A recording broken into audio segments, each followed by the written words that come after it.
ఎన్నికల వేళ ఏపీలో రాజకీయ పరిణామాలు వేగంగా మారుతున్నాయి. మంగళగిరి ఎమ్మెల్యే ఆళ్ల రామకృష్ణారెడ్డి తిరిగి సొంత గూటికి చేరుతున్నారు. మరి కాసేపట్లో సీఎం జగన్ ఆధ్వర్యంలో వైసీపీలో చేరుతున్నట్లు తెలిపారు ఆర్కే.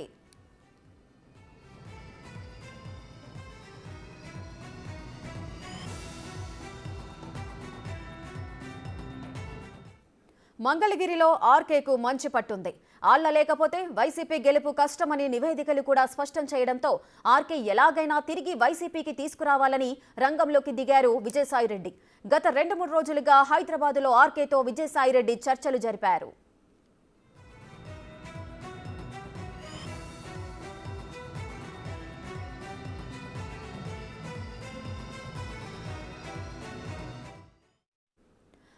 రైట్, ఇక ఆర్కే తిరిగి సొంత గూటికి చేరబోతున్నారు. మరింత సమాచారం ప్రతినిధి శివ లైవ్ లో అందిస్తారు. రైట్ శివ, చెప్పండి. ఏదైతే మంగళగిరి ఉందో దాంట్లో మంచి పట్టున్న వ్యక్తి, కానీ కొన్ని అలకల వల్ల కూడా ఆయన పార్టీని వీరి కాంగ్రెస్ లో చేరారు. ఇప్పుడు మళ్ళీ తిరిగి సొంత గూటికి చేరబోతున్నారు. దీనికి మొత్తంగా కారణం విజయసాయిరెడ్డి అని చెప్పుకోవచ్చా? ఆయన సలహాలతో లేదా ఆయన చర్చలతోనే ఆయన తిరిగి సొంత గూటికి వెళ్ళబోతున్నారు అనుకోవచ్చా?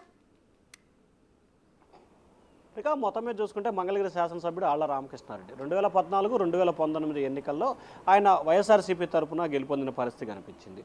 అయితే ఇటీవల జరిగిన ముఖ్యమంత్రికి సంబంధించి ఆయనకు అపాయింట్మెంట్ ఇవ్వకపోవటం, అలాగే 2019 ఎన్నికల్లో గెలిస్తే ఆళ్ల రామకృష్ణారెడ్డి మంత్రి పదవి చేస్తారని చెప్పడం, అలాగే నియోజకవర్గానికి సంబంధించి 200 కోట్ల రూపాయల పైగా అభివృద్ధి చేస్తే 120 కోట్ల రూపాయల నిధులు విడుదలలో జాప్యం, ఎన్నిసార్లు కలిసినా కానీ ముఖ్యమంత్రి పట్టించుకోవట్లేదనే సాకుతో ఆయన కాంగ్రెస్ పార్టీలో చేరారు, వైసీపీకి రాజీనామా చేసి. ఆ తర్వాత షర్మిలతో కాంగ్రెస్ పార్టీలో చేరిన ఆయన కీలకమైన బాధ్యతలు నిర్వహించారు. షర్మిలాకు సంబంధించి కాంగ్రెస్ రాజకీయ వ్యక్తిగత కోర్ కమిటీలో ఆయన కీలకమైన వ్యక్తిగా కూడా నిలబడ్డారు.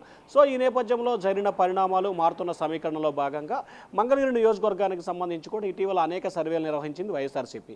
ఆ సర్వేకి సంబంధించి గంజి చిరంజీవి అయితే ఖచ్చితంగా ఓడిపోయే అవకాశాలు ఎక్కువగా కనిపిస్తున్నాయి. ఇక్కడ అభ్యర్థిని మార్చినా కానీ గెలిచే అవకాశాలు. ఈ నేపథ్యంలో దీనిపై పూర్తి స్థాయిలో దృష్టి కేంద్రీకరించాలని చెప్పి ఐపాక్ బృందం ముఖ్యమంత్రికి నివేదిక ఇచ్చారు.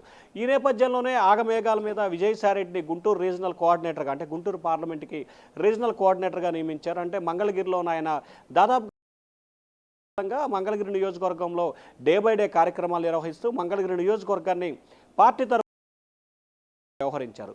ఈ నేపథ్యంలో అయినప్పటికీ పురోగతి సాధించటం లేదు.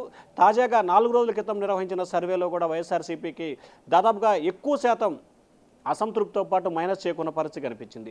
ఈ నేపథ్యంలో ఆల్టర్నేట్గా కూడా ఖచ్చితంగా ఆళ్ల రామకృష్ణారెడ్డి వస్తేనే గెలుపు అవకాశాలకు చేరుకునే అవకాశం ఉంటుందని చెప్పి వైఎస్ఆర్సీపీ భావించింది. దీనిలో భాగంగానే 2-3 రోజుల కాలంగా కూడా MP Vijayasaireddy, Guntur parliament regional coordinator Saireddy నేతృత్వంలో కూడా భేటీ అయినట్టు తెలుస్తోంది. ప్రధానంగా ఈ భేటీలో అనేక అంశాలు వారి మధ్య చర్చకు వచ్చినట్టు తెలుస్తోంది. తనకు ఎటువంటి ప్రాధాన్యత ఇవ్వట్లేదు, దానిలో మూలంగానే తన పార్టీ మారాల్సి వచ్చింది, మళ్ళీ వస్తే అదే పరిస్థితి కొనసాగుతూ ఉందని చెప్పి కూడా ఆళ్ల విజయసాయిరెడ్డి ముందు చెప్పినట్టు తెలుస్తోంది. ఈ నేపథ్యంలో ఆయన సోదరుడు ఎంపీ అయోధ్యరామరెడ్డి, విజయసాయిరెడ్డి ఇద్దరు కూడా ఆళ్లని ఒప్పించే ప్రయత్నం చేశారు. ఎట్టకేలకు కూడా కొద్దిసేపు క్రితమే ఆయన్ని ముఖ్యమంత్రి క్యాంపు కార్యాలయం తీసుకొచ్చారు. ప్రస్తుతం ముఖ్యమంత్రి జగన్మోహన్ రెడ్డితో ఆయన భేటీ కొనసాగుతూ ఉంది. దాదాపుగా ఆయన కాంగ్రెస్ పార్టీ రాజీనామా చేసి వైసీపీలో చేరబోతున్నారు. అయితే వైసీపీలో చేరతారా, లేకపోతే వైసీపీకి మద్దతుదారులు ఉన్న ఎన్నికల్లో మంగళగిరి నియోజకవర్గానికి గెలుపుకు సహకరిస్తారా అనేది అయితే తేలాల్సిన పరిస్థితి కనిపించింది. కానీ మనకంతున్న సమాచారం ప్రకారం కూడా ఆయన వైఎస్ఆర్సీపీలో చేరి మంగళగిరిలో వైఎస్ఆర్సీపీ గెలుపు కృషి చేస్తారని చెప్పి తెలుస్తూ ఉంది. Rekha. Right, thank you Shiva, thanks for the details.